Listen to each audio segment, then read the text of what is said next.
Way to falsify this. Whoever wants credit, first one to comment in the Patreon.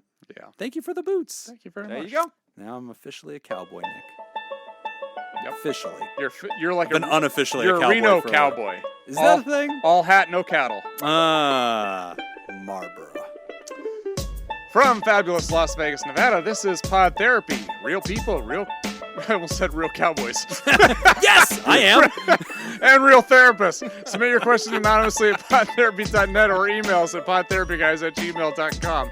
Calling all therapals, the associates at Dr. Jim and Associates need your help. So go to votejim.net and cast your vote for Dr. Jim Jobin and Associates for the best of Las Vegas in the mental health category. Not for me. With that kind of recognition, these poor associates can break free of Jim's oppressive work environment and start their own clinic. Vote every day with it on as many devices as you can. Yes! And now, broadcasting from the Churn, that guy's Dr. Jim Jobin. I'm Nick Tangeman. It's time for some Pod Therapy. It is lovely how many people have been supporting me all month. Thank you for all the people going to vote for votejim.net. I forgot my own goddamn website.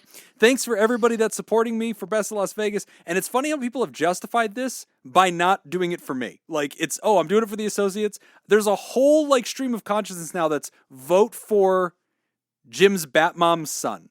Like, that's the new angle. It's like, hey, do it for the Batmom. Like, whoever this idiot is. Can I guess your stance on this? I don't care. You don't care. Fine. Go cast your vote. Absolutely. VoteJim.net. I am fine with any win by any means necessary. Winning's winning. Yeah, I do not care. But as you're hearing this, I actually went on to vote for you. Oh, thank you. Well, but then I saw all the other people who were and against you know them, and you were like, oh, these guys are way better. They do a good job.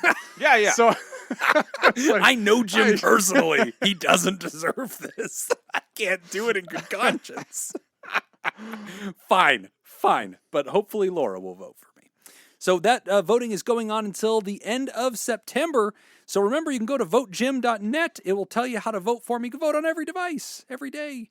Do it.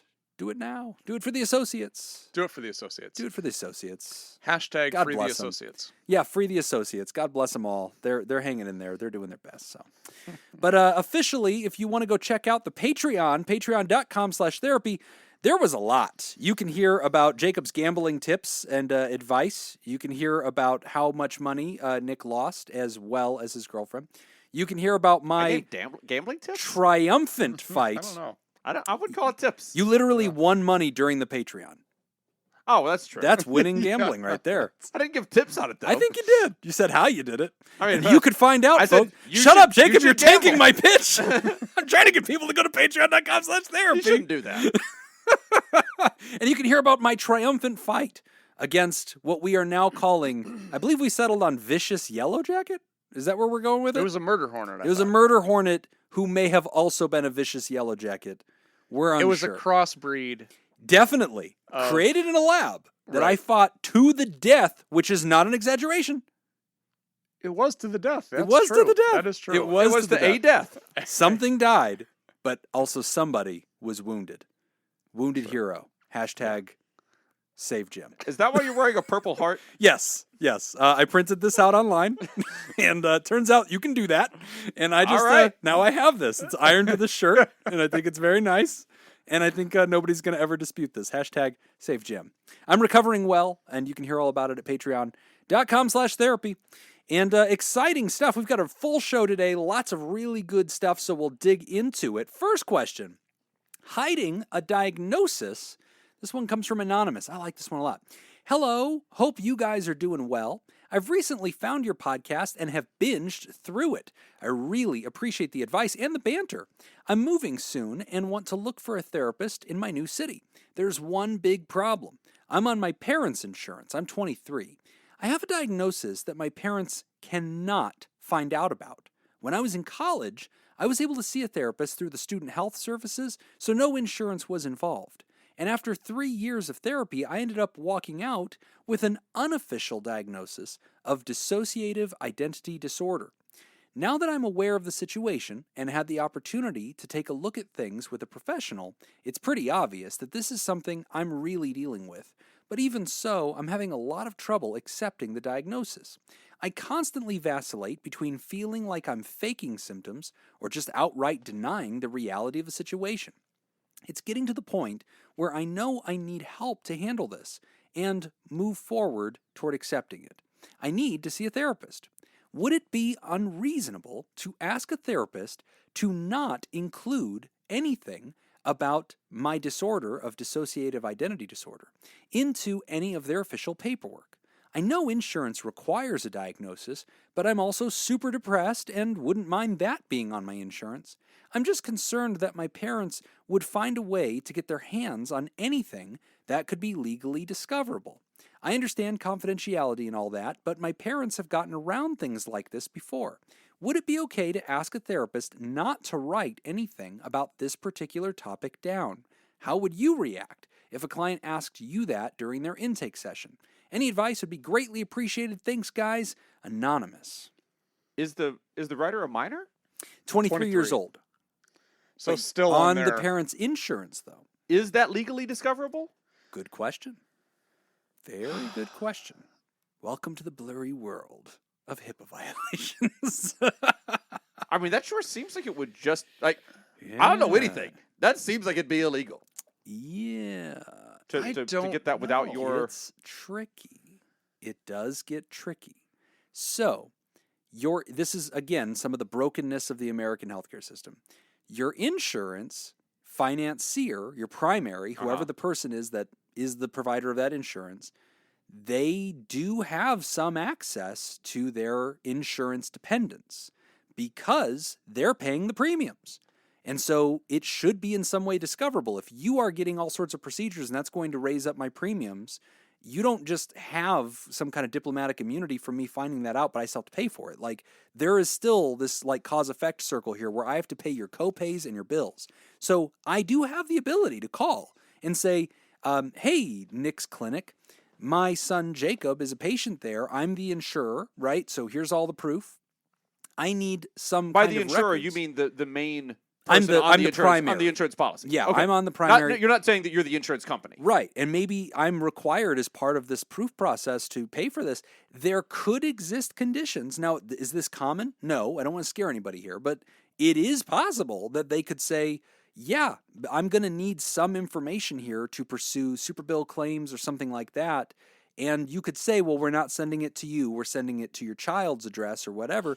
You could do that, but I do think it's possible for you, the insured party, to call your insurance and say, hey, I need to inquire about some of this. Now, could you get to the diagnostic codes?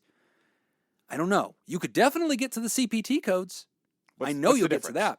So whenever I write an insurance thing, I have to provide a couple of things. I have to tell the insurance your information, who's the patient, what's Okay. going on. I have to tell them their insurance card information, obviously to verify their identity. And The that answer, they're by the covered. way, is always Tony Danza. Tony Danza. Who's did the it. patient? Tony Danza.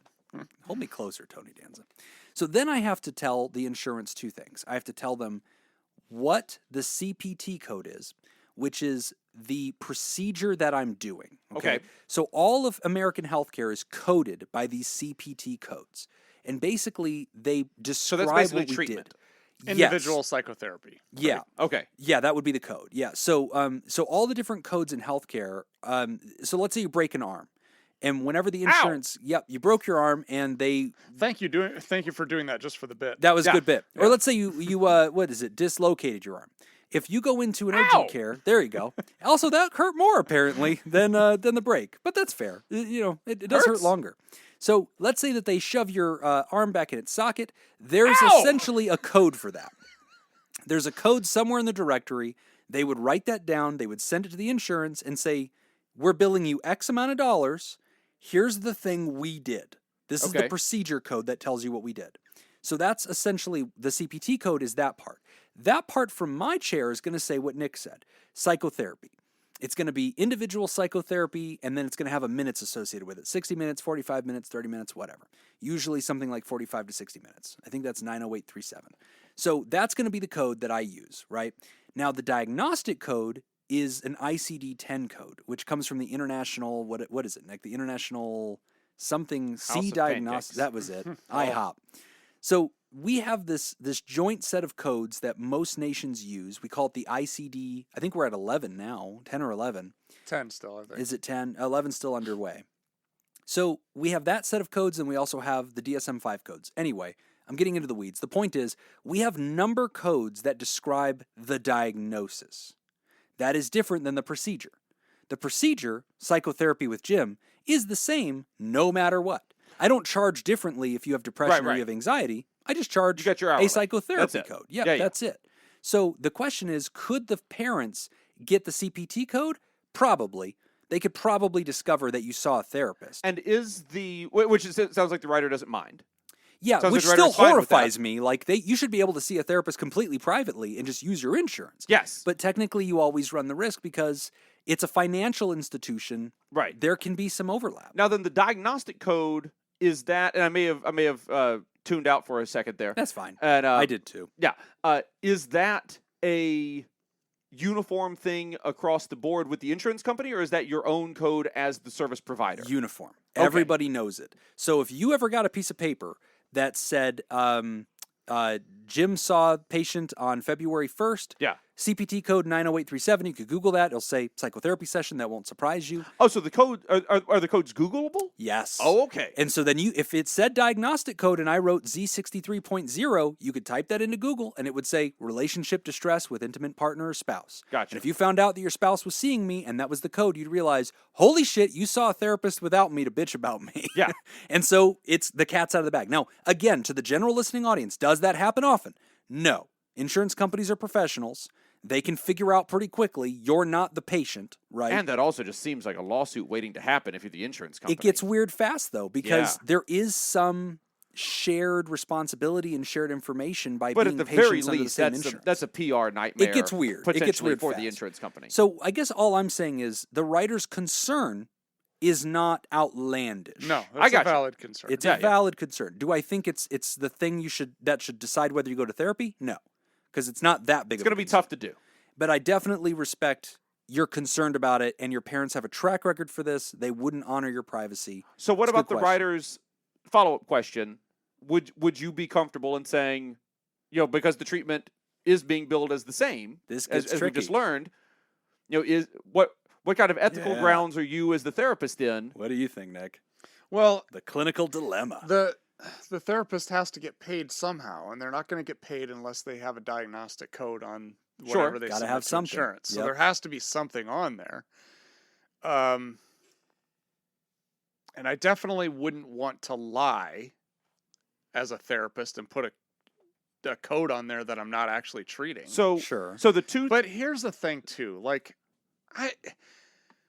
there's a lot here that I just have a lot of follow-up questions. Like, okay, so you have a dissociative identity disorder diagnosis and your family doesn't Unofficial. know about it? Unofficial, he says, which was given to him at the student health center at the university where no insurance was built. So there's no Do we know- paper trail. do we So know we pronoun don't here? know for a fact whether this is truly a dissociative identity disorder diagnosis. We could assume that he does. I mean, if it's a qualified therapist, which those exist at the student Right. health center, they're just not billing insurance. So there's no paper trail unless they subpoena records from the school, which they wouldn't have access to. But do you think a person would have a dissociative identity disorder diagnosis and the family wouldn't know about it just living with them? Yes. Yeah. Is that something that could be I could see a think clinician. so? mistaken as Yeah. just depression? So we should probably don't take a dive know. into that first. Yeah, Maybe we should let's- talk about that. So the reason Please, yeah. the reason Nick's asking that is because if you've never heard of dissociative identity disorder, as Jacob is now raising his hand, I haven't. you've probably heard it by its other name, multiple personality disorder. Ah. That one. So we used to call this, I think, a DSM-4 all the way up to TR, I want to say. Yeah. It used to be multiple personality disorder. And then we changed it to DID, dissociative identity disorder, because that better describes a spectrum of things that can happen.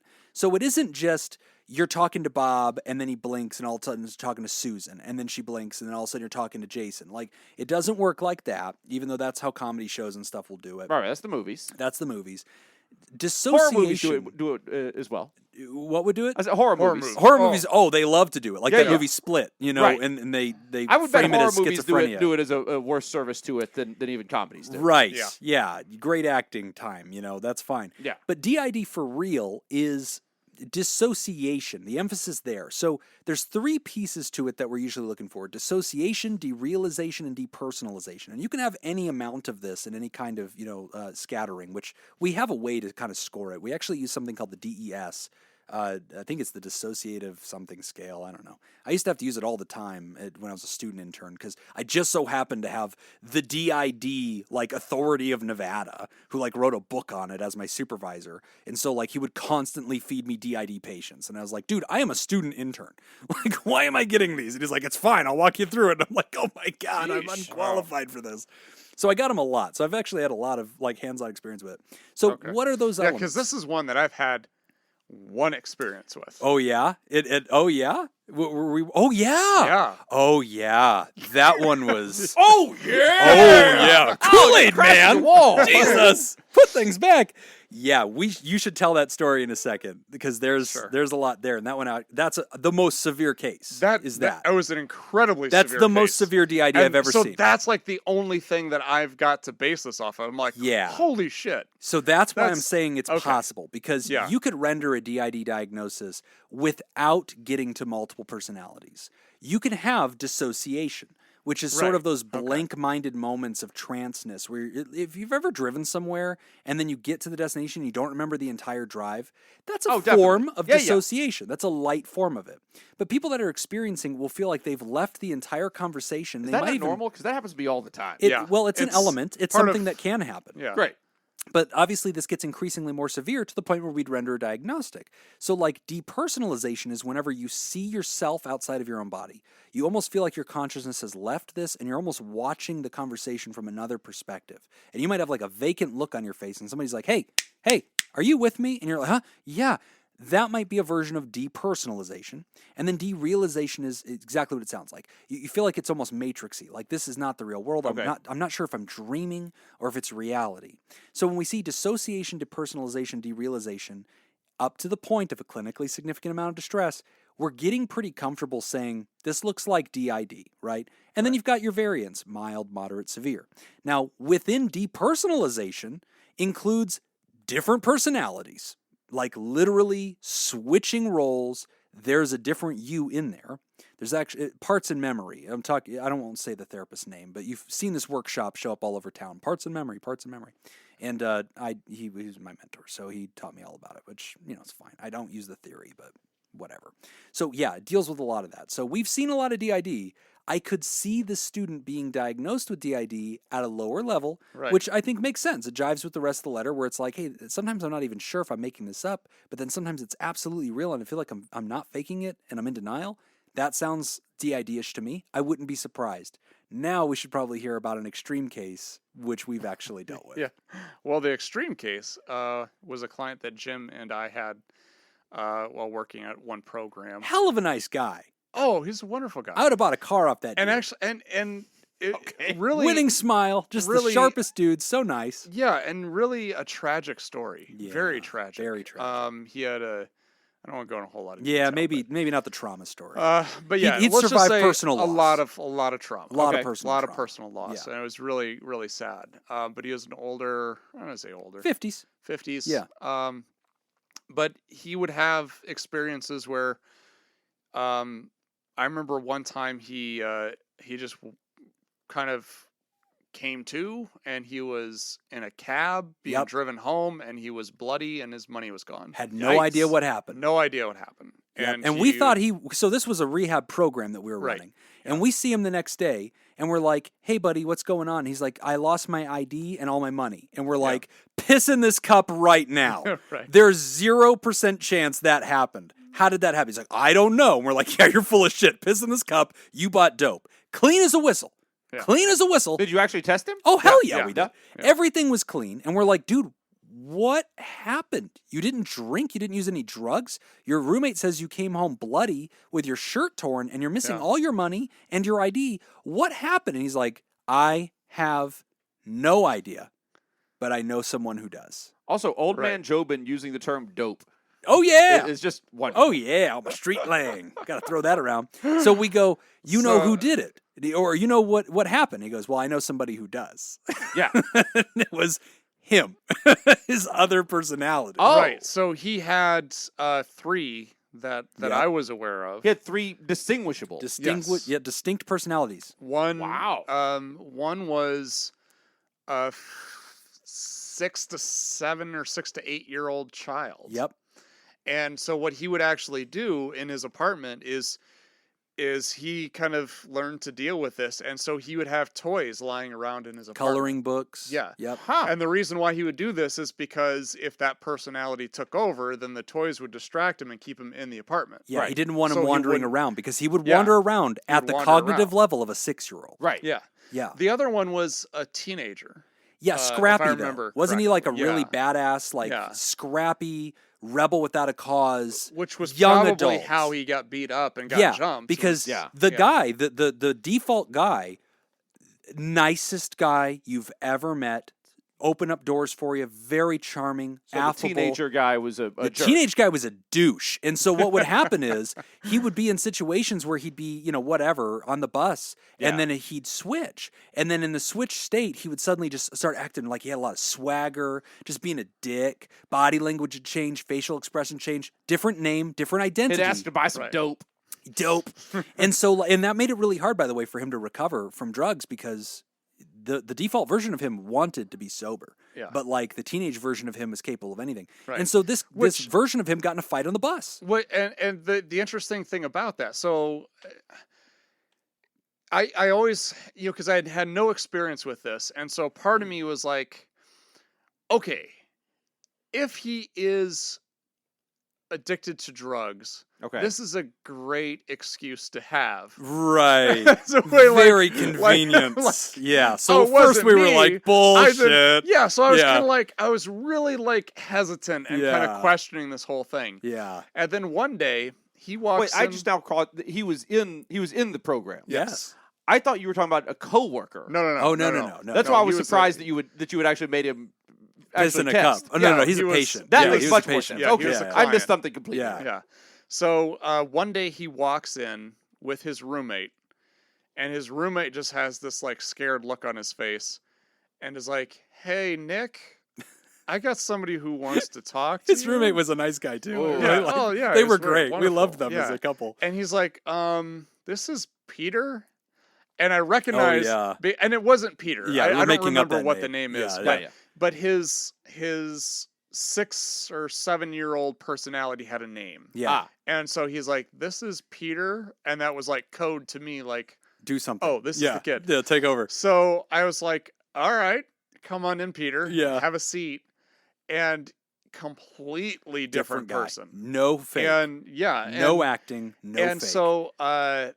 so he was, I was trying to keep him entertained with stuff, but it was literally like Like trying to talking talk to to a child. Right. Absolutely. And so at one point where I was like, okay, I'm out of my league here. What do you say we call your therapist? Yeah. Because the child had a good relationship with the therapist. oh, okay. And so he's like, yeah, I want to talk to her. And so, all right, great. So Yep. Cool. I call her up. I said, hey, Please, let's talk to her. yeah, Yeah. I've got Peter Yeah, here. Petey here. And hand him the phone. And then he's like, yeah, I'm good. How are you? Yeah. And then all of a sudden, he's just like, Snaps. oh. And he's like, oh, I'm in Nick's office. And he's Yeah, looking around. Looking around. And you could just see this Bewildered. look of embarrassment Yeah. came over his Oh, I face. bet So and real. he was just like, oh my God. And he just like, this has happened. yeah. And it was like, at that moment, I was like, oh, this is not fake. No. Like, this is a serious Very thing real. that's happening. Well, and if you remember, he also, part of his system, which he and his therapist had come up with to help him manage his life, he would leave notes. So he and the other version of himself, not the child one, had a journal. And the agreement that they had reached, and they did this bit by writing notes to each other. He would write notes and he'd say, can we please agree to at least write down what's happened?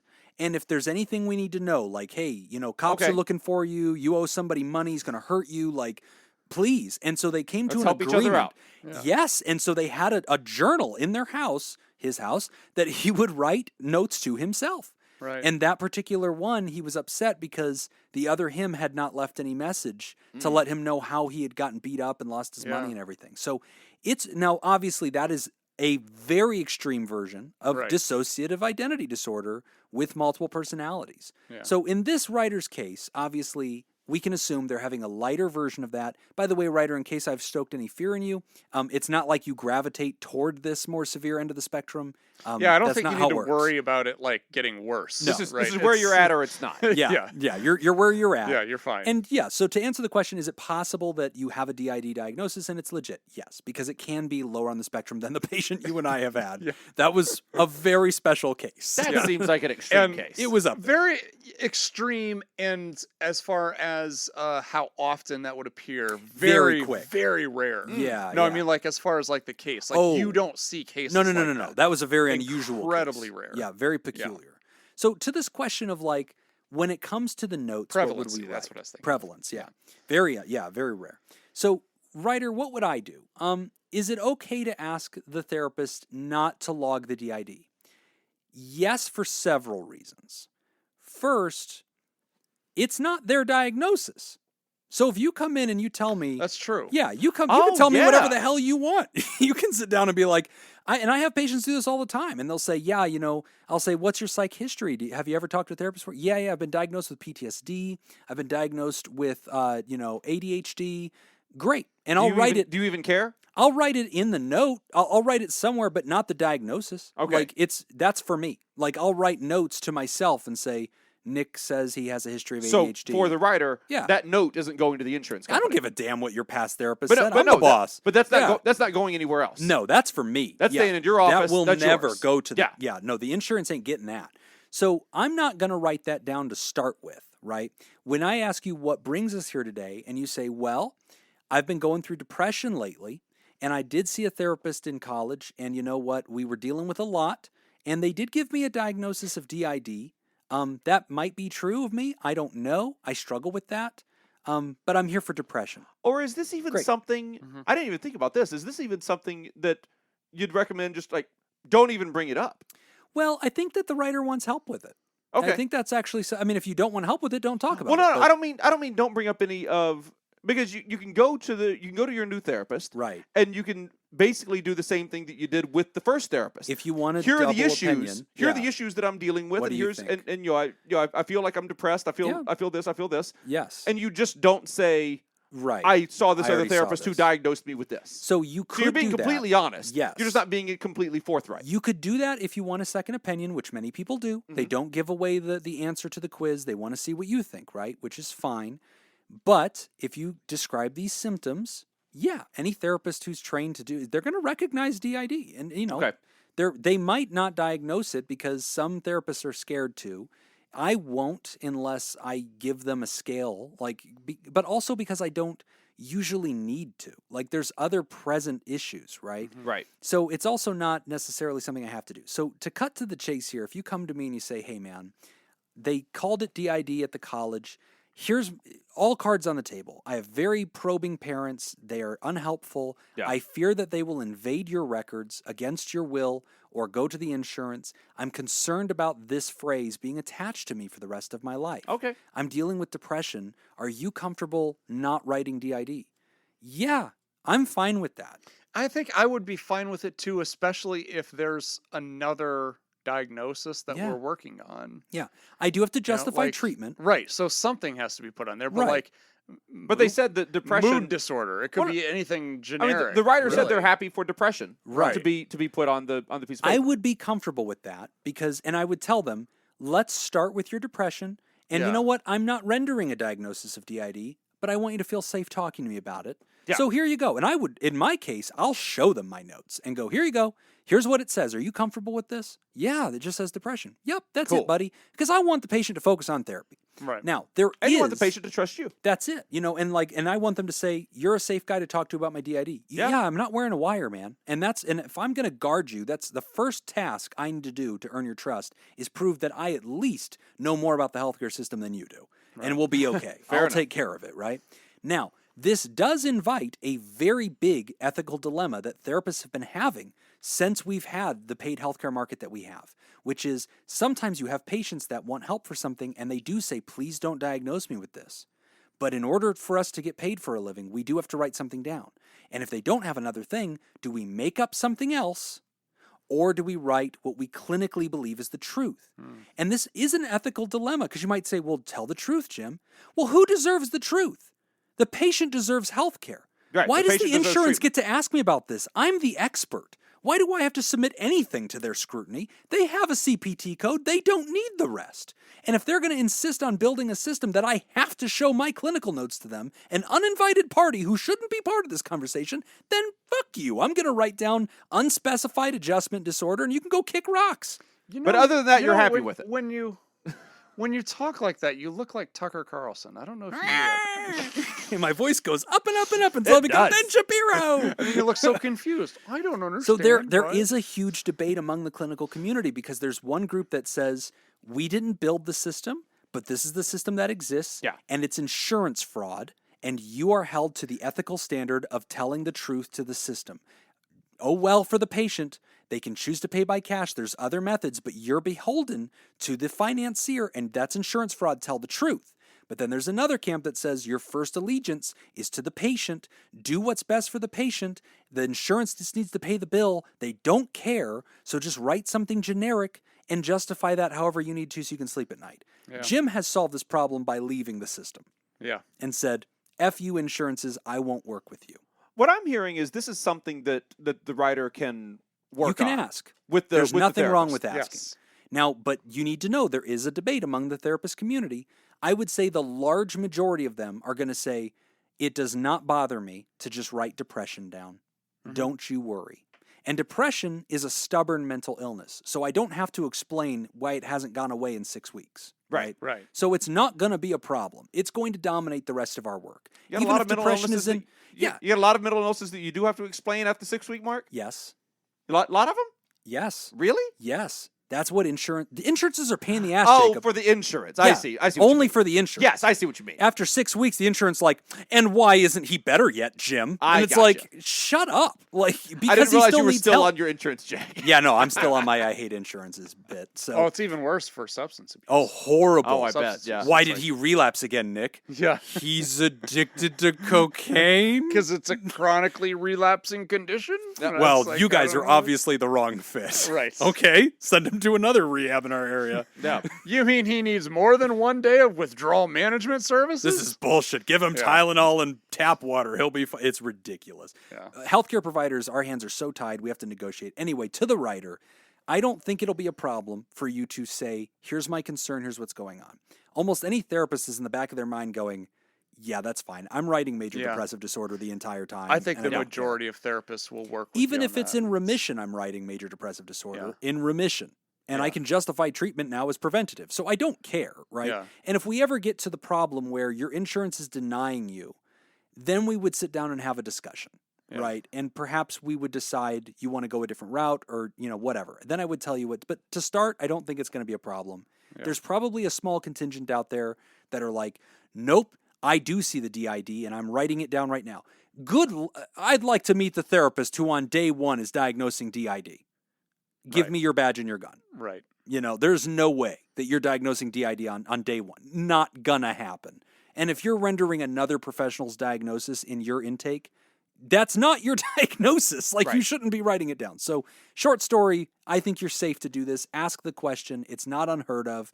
We generally are in your corner and want to protect you. And if you explain the situation like you did in this letter, I'll bet you most therapists come out on your side and say, let me help you. I would. Or hope at so. least they would do you the courtesy of saying, I don't feel comfortable doing this. Yeah. Let me refer you to a colleague. Yeah. Yeah. You're not on the hook. Yeah. You're not on the hook. So at least you have the safety of asking the question. Yep. Yeah. Great question. And that's true because Really good that question. first visit, you're not gonna. If you say I'm not gonna come back, Right.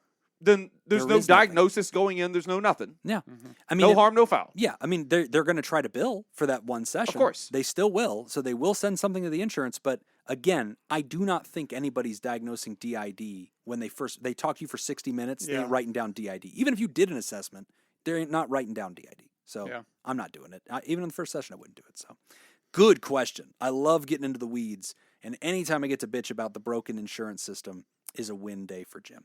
We're going to take a quick break. When we come back, we are talking about financial differences between siblings. You're listening to Pod Therapy. Today's episode is brought to you by Judy Schneider, Mason Miller, Leon Kassab, and Newstick. Would you like to become a sponsor of the show? You can do so by becoming a therapy producer at patreon.com/therapy.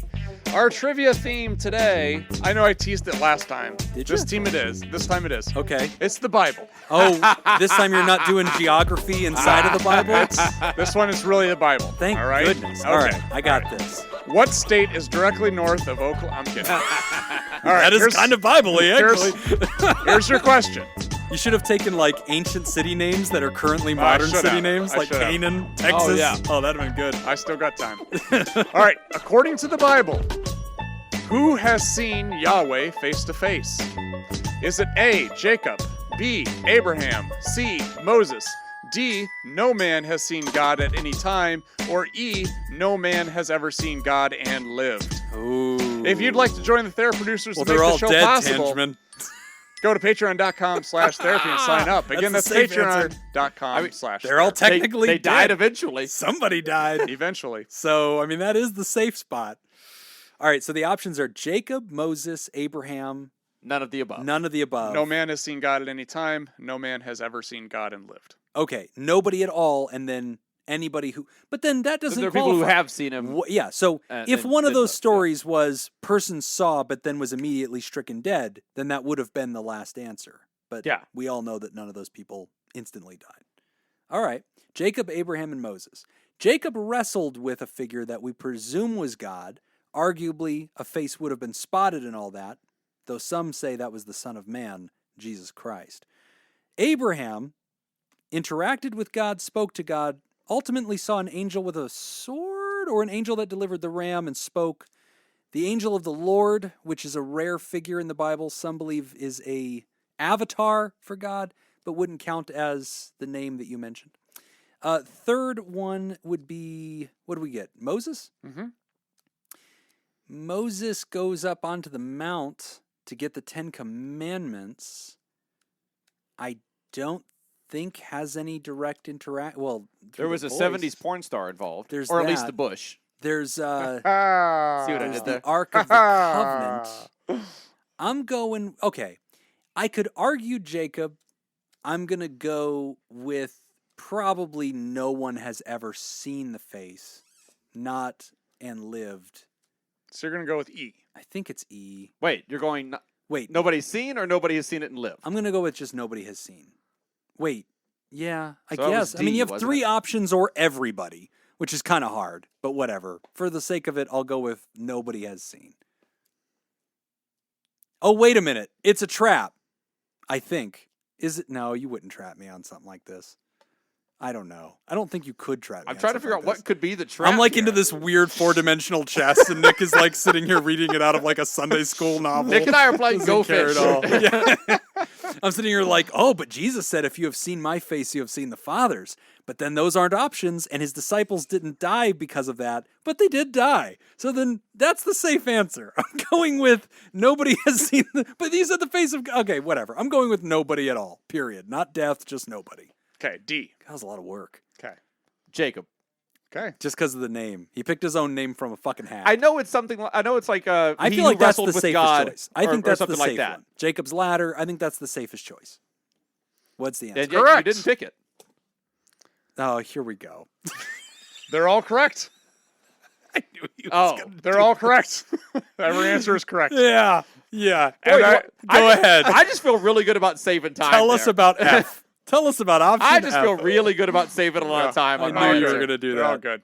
And I got the Bible verses here. Oh, Lord. Jacob, Genesis 39:30. Abraham was Genesis 12:7. Moses, Exodus 33:11. Thank you. No man has ever seen God was John 1:18, and then no man has ever seen God and lived, Exodus 33:20. There you go. So they're all part of the same glorious story. Financial differences between siblings, anonymous. Dear, dear 2 guys from my second favorite podcast and 1 guy from my top 2 favorite podcasts. It's fine. Ah. Just been like. It's funny because whenever we did the bucket show or saw it, I took a bunch of pictures and I posted it on Instagram and said something like, "That's all, folks." And it was really cool that we actually had people comment and said, "Who are those guys?" And I was like, "Oh my God, somebody listens to the show who didn't know about ICS." Really? And I had to explain in the comments, like, "Oh, those are our friends. Like, that's ICS. wow. They're great. You should listen to their show." So yeah, that was interesting. That's But cool. obviously the person who wrote this letter, not that person. My older brother makes significantly more money than I, and given our chosen professions, he likely will for several years, if not for the rest of our lives. I don't think I'm a particularly materialistic person, and I like what I do, but I can't help but compare my financial circumstances to my brother's and feel inferior and embarrassed. The situation is likely exacerbated by the fact that my brother and I have a strained relationship. I have started multiple emails to you guys on that very subject, but it seems I'm not ready to be so open about that. Anyway, even in cases where 2 or more siblings are close, I know having differing levels of financial success between family members can be quite tricky. Your advice on this topic would be much valued. Well, valued. Well, I will hear you out. Just kidding. In truth, I'd greatly appreciate your thoughts. With greatest affection forever and evermore, Tay. No pronouns given, but Tay. All right. Thank you, Tay. Yeah. I can relate to this. Let me back that up. Most people who go into the field of social work can, If they have siblings. If they have another Yeah. family member. or even friends. Yeah. Like, I mean, if you know anybody on Earth, Or the dog walker. right? Or like, or I think teachers can Sure. can The The understand. person who They delivers relate. your Teachers, groceries. Yeah. I The mean- Uber driver who dropped off your pizza. Yeah. I mean, it's it is frustrating at times when you see, especially siblings, but making more money than you do, but yet you love your job, right? Yeah, you're And passionate it's about like, it. and you kind of have to weigh that out, like how. I would love to make more money, but I don't want to do anything else. Like I love what I do. I get value from it.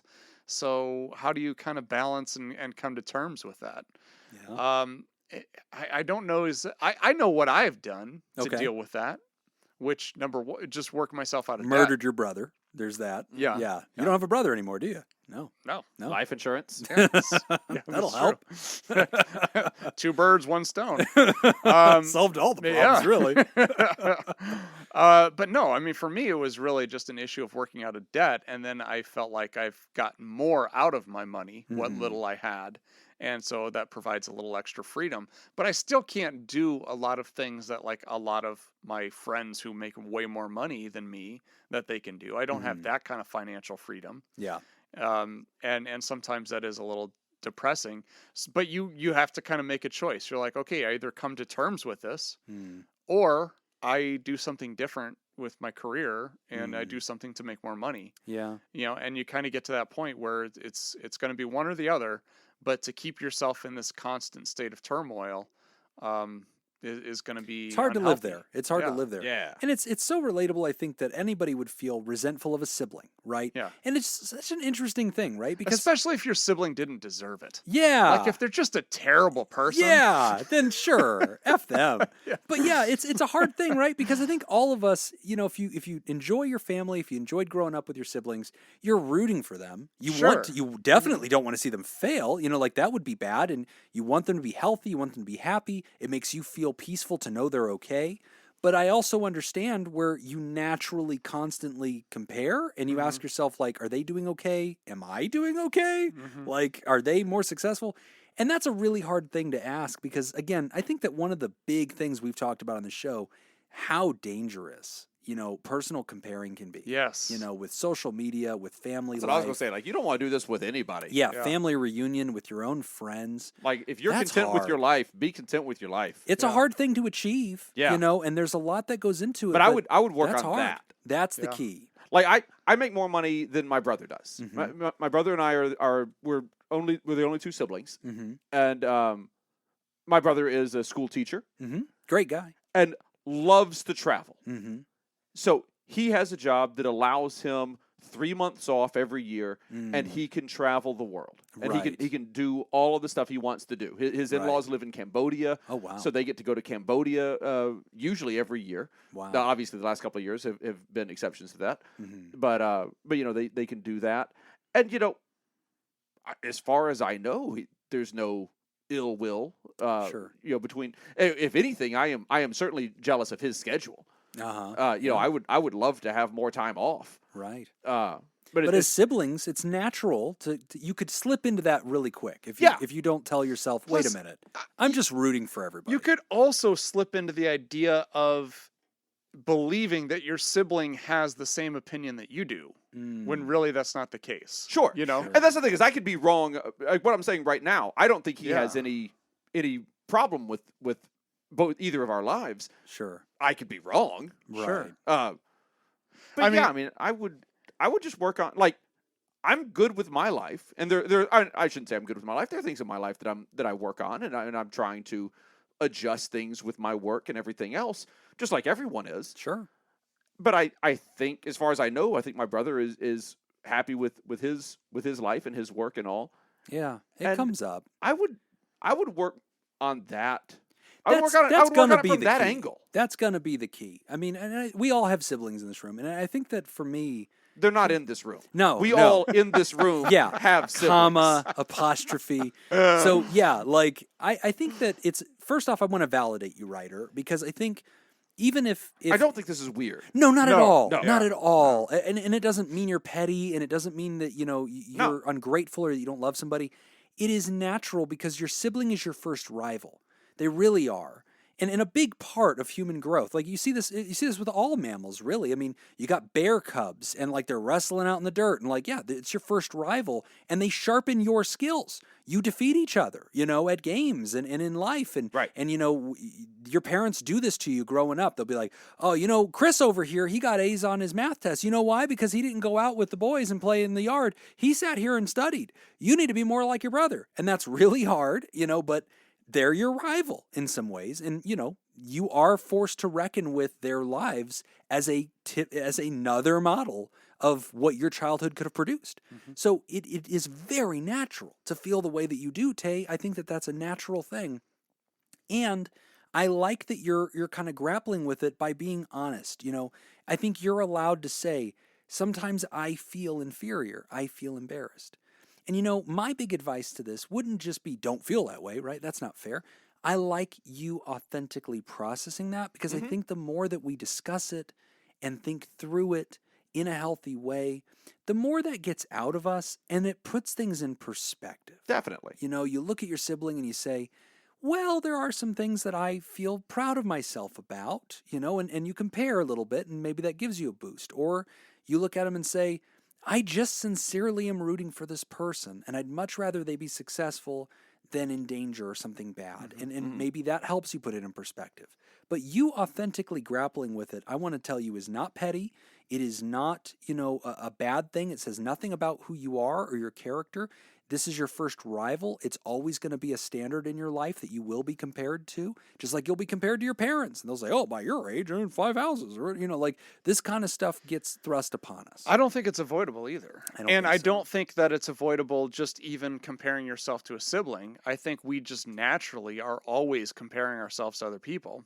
Right. And I mean, kind of like what we had said, with the social media thing, how that can become very dangerous. I don't think our solution to that is to try to never do it. Right. I think our solution is to find a healthy way of coping with it. Right.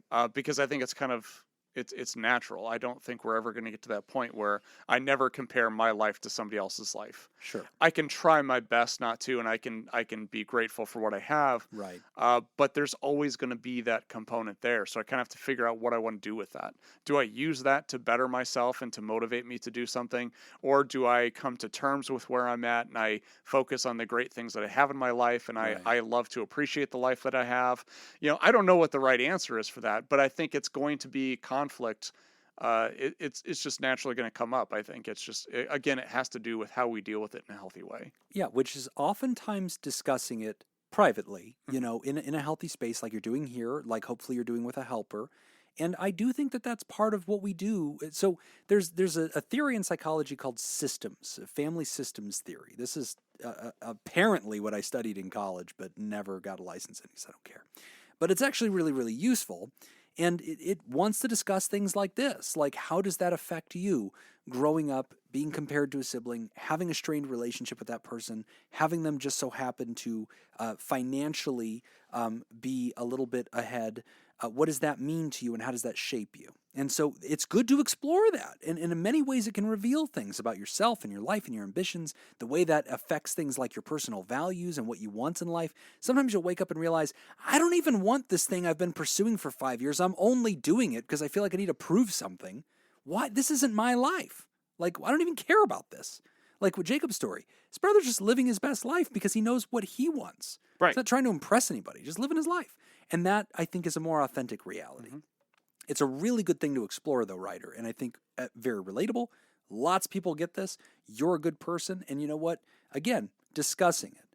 But even in your letter, I think you proved a good point. I mean, you know, your second favorite podcast, Pod Therapy, is in the shadow of your first favorite podcast, which was not named. Oh, I thought it was the Could have other been way anything. around. Could have been. Oh, is that how you interpreted it? That's how I'm going to interpret it. You know what? Let's go with that. There's no reason to reread the first sentence of the letter. I'm fine with it. We're gonna take a quick break. We can't live in the past, Jim. Yeah, let's just bail. Let's just get out of this one and go forward. All right, we're gonna take a quick break, and when we come back, we're gonna talk about fantasizing about violence. Ooh, ending on a high note. You're listening to Pod Therapy. Thanks to this week's producers, Judy Schneider, Mason Miller, Leon Kassab, and Newstick. Our next question, having to do with the Bible. Yeah. Is Jesus the only man who ascended into heaven? Oh, here we go. If you'd like to join the producers to make the show multiple possible. choice? Nope. Go to patreon.com. Well, yeah. Yes A, or no? yes. B, no. Join the producers at patreon.com/therapy and sign up. Okay. Is Jesus the only man, asterisk, who has ascended into heaven? Ascended into heaven. Oh, gosh. Man, I am drawing a blank. No. No, but now I can't recall who else. I think Elijah. That can't be right, Jim. I'm going with no. I guess I only had two options. I don't even need to give you any other options. So, no. Yes. Man. Correct. In 2 Kings, Elijah went up to heaven in a whirlwind. I was right. And in John 3:13, no one has ascended to heaven but he who came down from heaven. So you're both correct. I was right. The point is I was right. That's what I heard you say. So we're going with it. Fair enough. Fantasizing about violence. Oh, by the way, big thanks to Non-Stamp Collectors YouTube channel. Oh, yeah, you who I sent me that completely before. ripped off these questions from. Yeah. But definitely check that channel out. Oh, it is you've shown me hilarious. the cartoon of Noah's Ark is wonderful. Noah's Ark Yeah. is it's a two-parter. Gold standard. Yes. Yeah, very funny. Non-Stamp Collector. Fantasizing about violence. What we've discovered here is that Jacob is not interested in digging into Bible questions. No. He's going, what was my other option? Yeah, that one. When do fantasies become a source of concern? I've lived with these fantasies back to my earliest memories as a toddler. The fantasies involve committing violence to others on a large to small scale. I'm nervous to bring these up with a counselor. The last time I brought this topic up to social workers were called, and there were threats of putting me on lists, and that was over 20 years ago. Now, with red flag laws and such, it makes it even more scary for me. Thanks, guys. Anonymous. All right. Getting into the heavy stuff here at the end. Okay. It's a big one. Tell us about red flag laws. Yeah, we should probably park there. So red flag laws are relatively new. In Nevada, every state that has them has very unique ones. In Nevada, if you are behaving in a way that appears dangerous to other people, you can be flagged. The police will be contacted. A report will be made. If you have firearms, the police will know that because they're registered, right? Mm-hmm. And they can come let you know you've been flagged. Basically, we're putting your firearms in timeout for a period of time, not indefinitely, so it doesn't remove your Second Amendment right, but they're put in timeout. And you're put on a no sale list locally. You cannot purchase a firearm during the cooling off period. It does not have to be a therapist who puts you on that list. Your spouse can put you on that list. In fact, the reason the red flag laws were passed quickly here in Nevada had a lot to do with domestic violence. I was going to say, this sounds like a domestic violence thing. It was to protect people who they named the law after somebody who called multiple times saying, I'm in danger, and nobody did anything about it. So they said, hey, we got to have a better way. So this writer's saying, well, I'm afraid that if I talk about that in therapy, I can't trust the therapist to not overreact and flag me and have police knocking on my door. So it's a good question. Something to talk about there. It is. I'm kind of wanting a little bit more information about, like, where are we at in this process of fantasizing, because I mean, on one hand, you can say, somebody who has these thoughts of violence, but then doesn't act on them, demonstrates a lot of self-control. It does. So I think there's something to be said there. Yes. But I also don't want to go too far in one direction and say that, somebody could easily really be struggling with it on a daily basis. Right.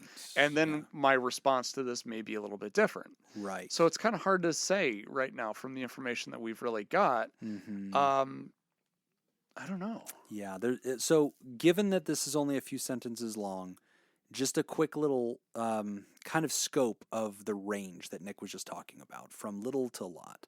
So first off, let's say this.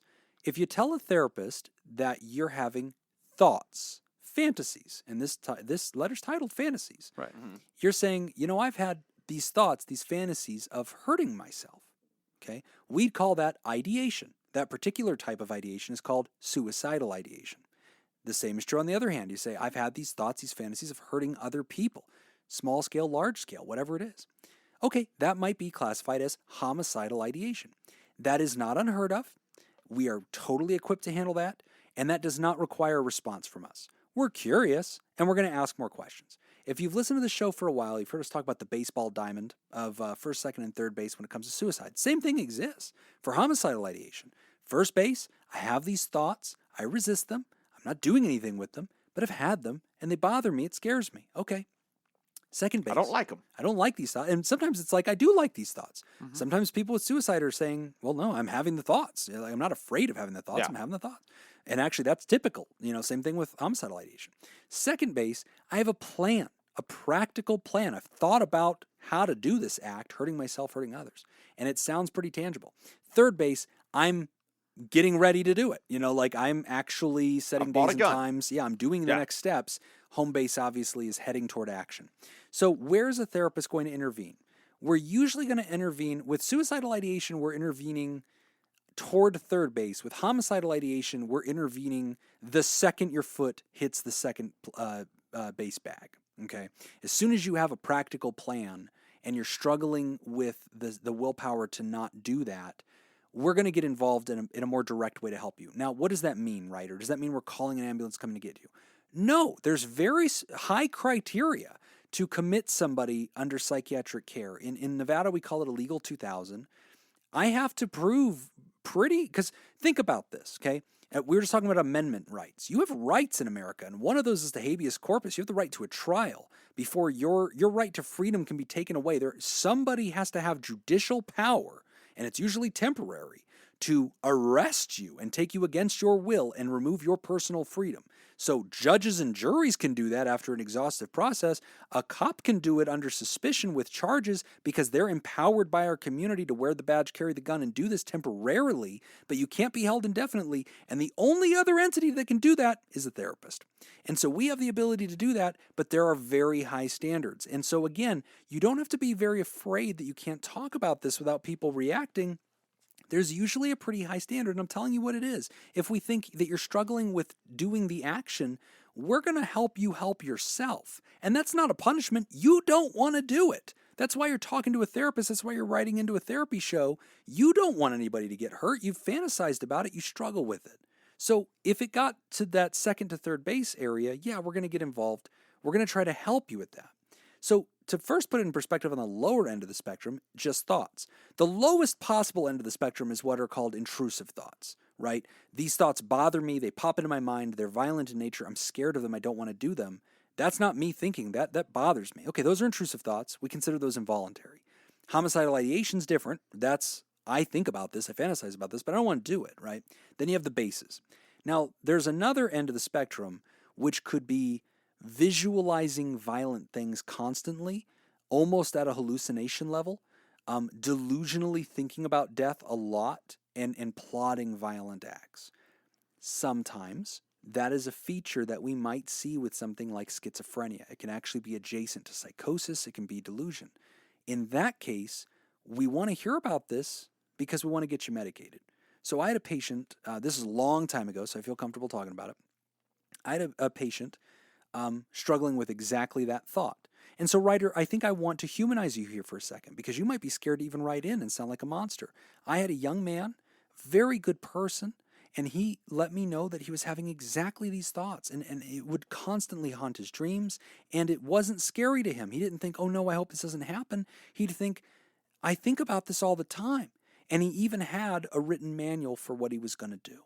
And he had planned a public act, and it was very significant. In that process, I was glad that he was showing up and talking to me.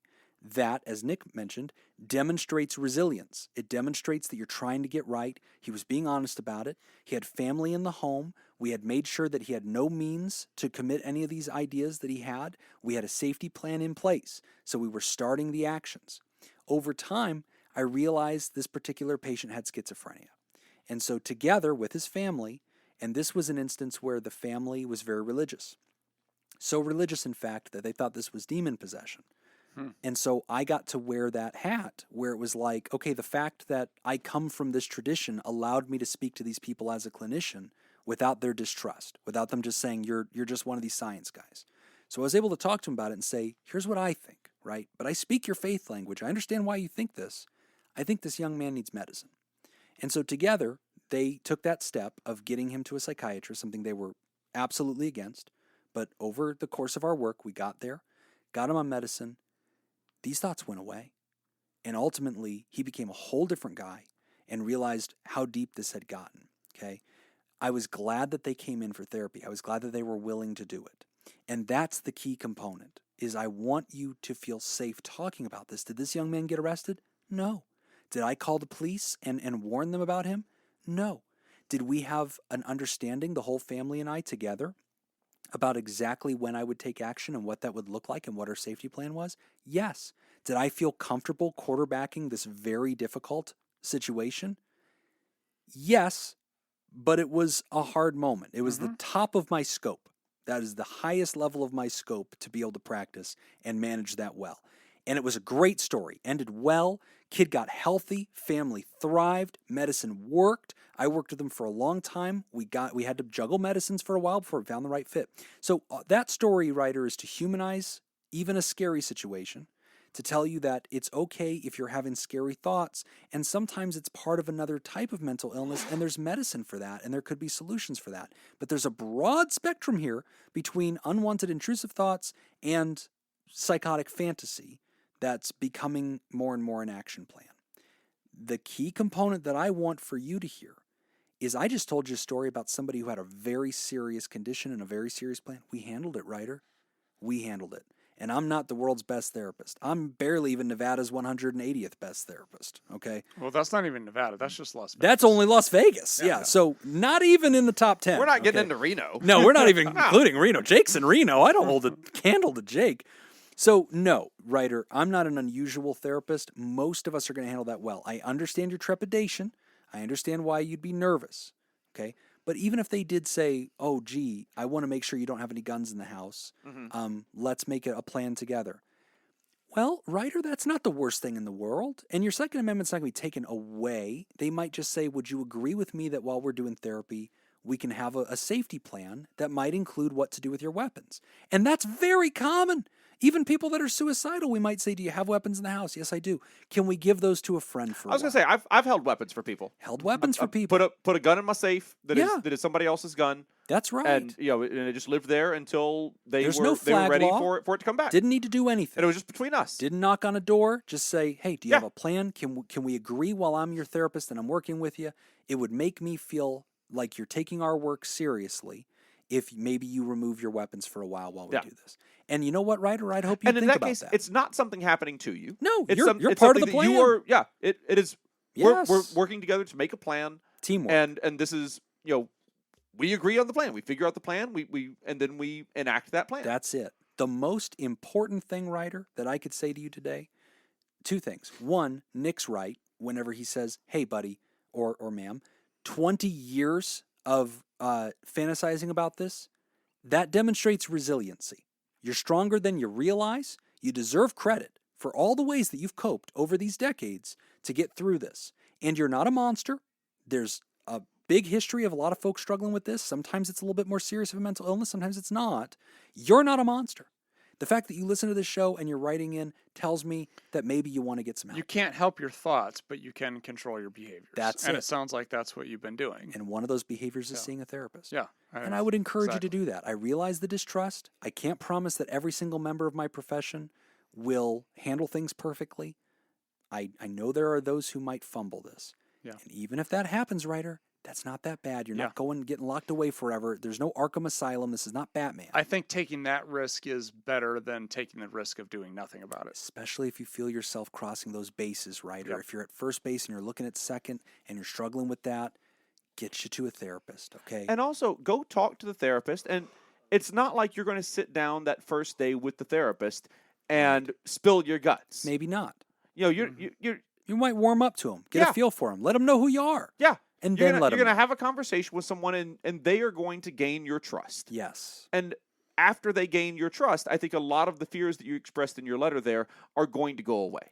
Yes, good point. Really well said. I think that's going to help you out a lot. Don't forget how therapy works. And 20 years ago, A, different era. B, if I assume maybe you were a youngster and Columbine and stuff, they probably did overreact. Okay, I understand. But Jacob's right. Start therapy, start having conversations, earn that mutual respect, and then let them know, hey, Jim, there's some things I haven't really shared with you yet because I haven't felt quite comfortable. I think we're at a place now where I can be open about something. Great, tell me all about it. Well, these are the thoughts of it. And they're going to have questions, Ryder. And you're not surprised because I told you about the baseball diamond. So they're mentally going, all right, let me just probe and let me learn what to do. But again, that relationship of therapy, I have had other scenarios where somebody was a danger to the community. And I had a great relationship with this person, and we talked through it. They told me about it, and I said, I think one of the reasons you shared this with me today is because you trust me to help you. And they said, I do. And I said, okay, can we make a plan together that involves keeping you safe and other people safe so that you can feel healthy and everything's going to be okay? They said, yes. Let's get to work. We did it together. We called the hospital together. We sat together. The ambulance came. I went to the hospital. I canceled my calendar. I saw him there. I talked to the attending, told them, hey, this is my patient. Here's what's going on. This person was treated well, and we figured it out together. And ultimately, another success story. That one became healthy, okay. And again, these are extreme examples. That's where we actually got to the place where something was done about it. But Ryder, even in those scenarios, they can be managed very well, and they're success. And still in the big picture, not a big deal. Not a big deal. Yeah. That person spent a little bit of time, got him some help, we got him some medicine. That's legit some days that are That's like it. it's an inconvenience. Inconvenient week. And you know what? We got them out, then they went on with their lives, and they're way better now that they're not struggling with that anymore. And that we found solutions together. So even if it's extreme, Ryder, it can be managed, it can be helped. My challenge to you is talk to a therapist. And my bet would be that you would be willing to go through a bit of an inconvenience That might be all it is. to help yourself out with this. That's right. That's right. I would bet on that. Don't If be you're writing afraid. into us, that means that you're looking for solutions. You're ready to talk about it. And then, a little bit of inconvenience, that's worth it for a nice solution. Yeah, I think that's probably true. Quick little caveat, though.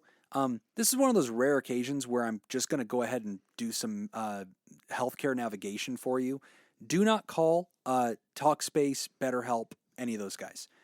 because unfortunately they have policies that if it gets beyond anxiety and depression stuff, they discontinue treatment. And that's because they're not scoped to do that kind of work.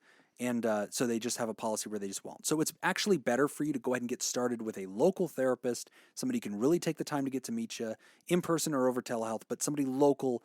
Don't go with the big chains on that one. Yeah. Won't be helpful. Good question, though. Yeah, thank you for writing in. Yeah. Get to work. Get to That's all work. it is. It's just work. Get to work. Awesome. So glad you wrote in. Well, here at the end of the show, we want to thank all those who support us at patreon.com/therapy. And we've got some new names to read off here. We want to thank our Therapals. We've got some new Therapals. Nick, who just joined the party? We have Delphina Saravia, Nailed it. Morgan Kimball, Also nailed it. and Jason Klepper. I believe it's pronounced Clepier. You're Croissant. Croissant. Thanks, guys. And we have some new Theropods. Welcome, Amanda H. Amanda and I are always chatting on Twitter. Welcome to the party, Amanda. Oh, yeah. Yeah, Amanda's great. That Amanda. Yeah, Amanda's really funny. Amanda recently tweeted me, because like I saw this thing on one of these stupid podcast Twitters that I'm always harassing, and it's like, does your show have a show Bible? You need to have a show Bible to tell you the theme of the show. I saw that. So I copied and pasted like Genesis 1 and just replaced our names with all of it. And then Amanda was like, so I just noticed now that Jim is God in this verse. We're all just going to ignore that. It's like, yeah, okay, whatever. I did it in order. I ended up being God. It's fine. Amanda, maybe you're new to the show, but that's exactly how that would play out. Yeah, whatever. I have a rule. And thanks to our new Therodactyls, Sandra McAuliffe. Oh, fumble. Hold on. Really? Really? That's obvious, McAuliffe? man. How do you say it? McAuliffe. Jones. Oh, is that right? McAuliffe. That looks Monopoly. right. McAuliffe. No. And Cy Shonigan. Well, you got that one right. Also, I think it's Say. S-E-I? S-E-I? Is that Feels Say like or it's Cy? It's Say. Say Shonigan. Shonigan. Shonigan. Ooh, I like that. Let's go with that. Yeah. Say. Wait. Cy. Let's go with Cy. Cy. We'll take my first name, your last name. Yeah. Let's do that. That's a good. Okay. Cy Shonigan. That's your name from now on. Yeah. I don't care what your real pronunciation is. We're going with that. And of course, we want to thank all of our Theraproducers, including Richard Macy, who recently joined the party. Woo! Welcome to it. He was already in the party. Shut up. He's in it again. Yeah. After trying to leave and then coming back. He's more in it. Whatever. Oh, that's right. He doubled down. Yeah. Thanks for reinvesting, Rich. We want to thank Richard Macy. We want to thank Smitty Scoop, Jake Schneider, Robert Brownie Jr. Mint, Kayla Lansbury, Judy Schneider, Nathan's Hot Dog Scoop, King of Student Loan Debt, Dr. Ben Don, Crazy Banana Scoop, Mason Miller, Scott Jameson, Carolyn Albert, Leon Kassab, Kevin Chamberlain, Malaya, Richard Macy, over and over, Cindy Ash, Newstick, and first of name, breather of fire, dumb of ass, Lord Colin Stewart. His request. Yeah, whatever. He's a lord. What are we going to do? Yeah, well, I get it. I, too, am a lord. If you'd like to hear this episode uncut and unedited. And why wouldn't you? And enjoy our spontaneous side projects, go to patreon.com/therapy, and thank you for supporting mental health. Let's go with that question thing. That's all the time that we've got for this week's session. We want to thank our landlords, Ice Cream Social, and thanks to those of you who contributed to the show today. We really appreciate it. Remember, pod therapy isn't something you should keep all to yourself. Share this episode with someone who needs it by opening the episode's description in your podcast app and copying and pasting the link provided into your social media. Don't forget, you can find us at facebook.com/podtherapy, on Twitter at PodTherapyGuys, patreon.com/therapy, Instagram at PodTherapyGuys. I'll do that too. Yeah. Do you want to submit a question to the show? Wow! It's weird when you do it like that. Ask anonymously at podtherapy.net or email us at podtherapyguys@gmail.com. I'm Nick Tangeman. I'm Jim Jobin. Thanks. We'll see you for your appointment next week.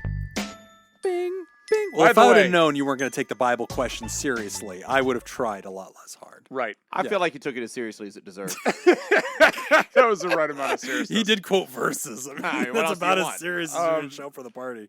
Pointing out that it's stupid is taking it seriously. There's a version of that. we owe a movie. Oh, do we? Again? We just did this. Yes, because we were late. We're Oh, like that's right.